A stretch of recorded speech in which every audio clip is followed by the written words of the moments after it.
Good morning students. आज हम जानेंगे भारतीय साझेदारी अधिनियम के अनुसार साझेदारी तथा साझेदारों के प्रकार। साझेदारी किसी विशिष्ट अवधि या विशिष्ट उपक्रम के लिए की जा सकती है अथवा किसी अवधि या उपक्रम को निर्धारित किए बिना भी की जा सकती है। सामान्यतः जो यहाँ हमारे सिलेबस में दिए हैं वो 3 प्रकार की साझेदारी देखने को मिलती है। पहली होती है निश्चित अवधि की साझेदारी, दूसरी है विशिष्ट साझेदारी और तीसरी है ऐच्छिक साझेदारी। निश्चित अवधि की साझेदारी से तात्पर्य है कि जब साझेदारी प्रारंभ करते समय ही साझेदारों द्वारा आपसी ठहराव से साझेदारी की अवधि निर्धारित कर दी जाती है तो वह निश्चित अवधि की साझेदारी कहलाती है।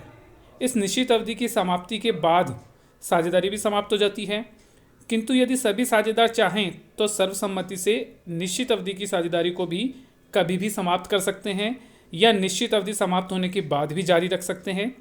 परंतु यदि निश्चित अवधि समाप्त होने के बाद भी वे साझेदारी जारी रखते हैं तो ऐसी साझेदारी ऐच्छिक साझेदारी बन जाती है और उनके साझेदारों के अधिकार पूर्ववत बने रहते हैं, जैसे पहले थे वैसे ही।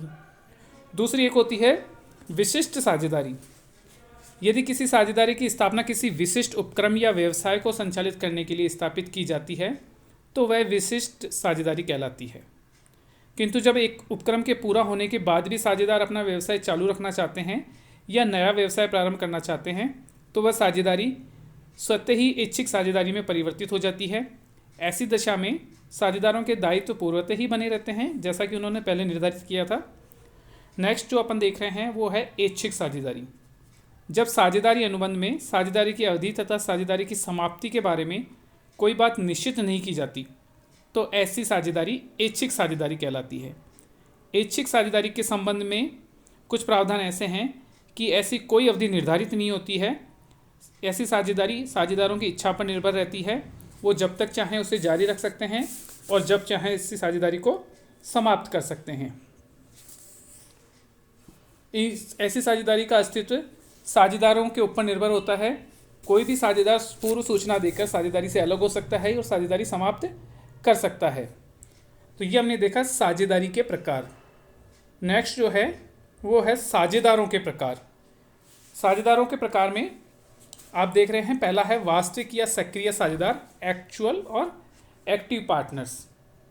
वास्तविक या सक्रिय साझेदार वह साझेदार होता है जो अनुबंध के आधार पर फर्म का साझेदार बनता है तथा फर्म के व्यवसाय के संचालन में सक्रिय रूप से भाग लेता है। वास्तविक साझेदार वास्तव में फर्म के अन्य साझेदारों का एजेंट होता है तथा साथ ही वह अन्य साझेदारों का प्रधान भी होता है। अतः वह एजेंट के रूप में अन्य साझेदारों को अपने कार्य से बाध्य कर सकता है तथा प्रधान के रूप में अन्य साझेदारों के कार्यों से बाध्य भी होता है। वास्तविक साझेदार को कार्य से निवृत्त होने पर इस आशय की सार्वजनिक सूचना भी देनी चाहिए, अन्यथा वह तृतीय पक्षकार के मतलब तीसरे पक्षकार के प्रति उसका दायित्व बना रहेगा। दूसरा हम देख रहे हैं सुषुप्त अथवा निष्क्रिय साझेदार, जिसे स्लीपिंग ऑफ डॉर्मेट पार्टनर्स कहते हैं। निष्क्रिय साझेदार भी अनुबंध के द्वारा ही साझेदारी में सम्मिलित होता है, किंतु साझेदारी के व्यवसाय के संचालन में सक्रिय रूप से भाग नहीं लेता।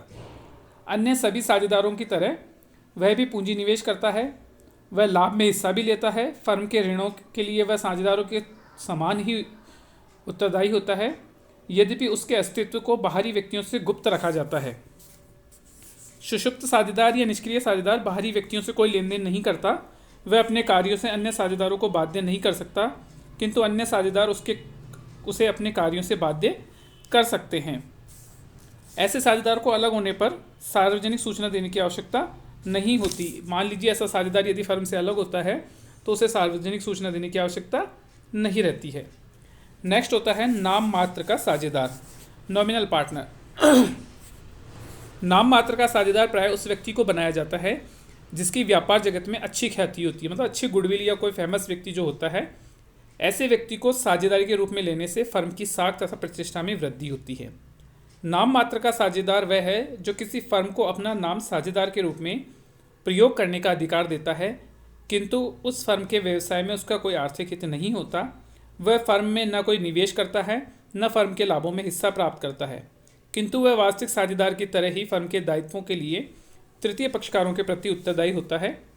इतना सब कुछ होने के उपरांत भी वह फर्म का वास्तव में साझेदार नहीं होता, वो नाम मात्र का साझेदार होता है। नाम मात्र के साझेदार की सभी को जानकारी होती है, जबकि जो सुषुप्त साझेदार है उसकी जानकारी नहीं होती, तो हम इसे सुषुप्त साझेदार नहीं मान सकते। नाम मात्र का साझेदार वास्तव में साझेदार नहीं होता है, जबकि सुषुप्त साझेदार वास्तव में साझेदार होता है।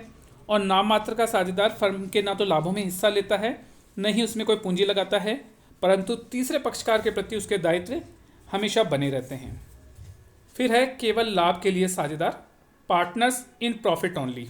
जैसा कि नाम से स्पष्ट है कि केवल लाभों के लिए साझेदार। ऐसा साझेदार साझेदारी के ठहराव के अनुसार फर्म के लाभ में भाग लेने का अधिकारी होता है, परंतु फर्म की हानि में भाग नहीं लेता है।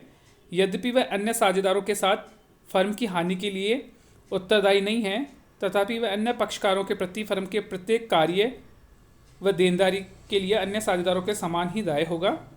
ऐसे साझेदार फर्म के प्रबंध एवं संचालन में भाग नहीं लेते। यहाँ यह उल्लेख करना भी आवश्यक है कि एवेस्क भी केवल लाभों में साझेदार होता है, किंतु वह फर्म का साझेदार नहीं होता। वह अन्य साझेदारों की भांति तृतीय पक्षकारों के प्रति उत्तरदायी भी नहीं होता। नेक्स्ट है उप साझेदार या सब पार्टनर।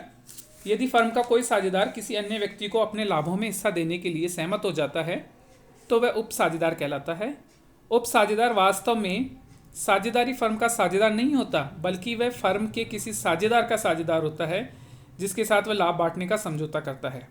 परिणाम स्वरूप ऐसे साझेदार को फर्म के कार्य में हस्तक्षेप करने का कोई अधिकार नहीं होता। वह फर्म के ऋणों तथा दायित्वों के लिए तृतीय पक्षकारों के प्रति भी उत्तरदायी नहीं ठहराया जा सकता।